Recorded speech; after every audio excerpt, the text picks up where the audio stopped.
Today, I'll walk you through how to maintain your oscillating tool. First, remove the tool and take off the blade. Since this tool is used frequently, the blade can gather a lot of dust. Simply wipe it down with a clean cloth to remove any dust and keep it in good shape. Next, you'll need a clean hex key and some lubrication oil. Dip the hex key into the oil and apply a few drops to the blade clamp area.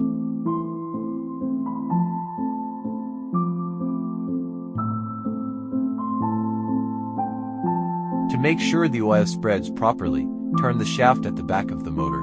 This will help the oil reach the bearings inside the tool, ensuring everything stays well lubricated and functioning smoothly.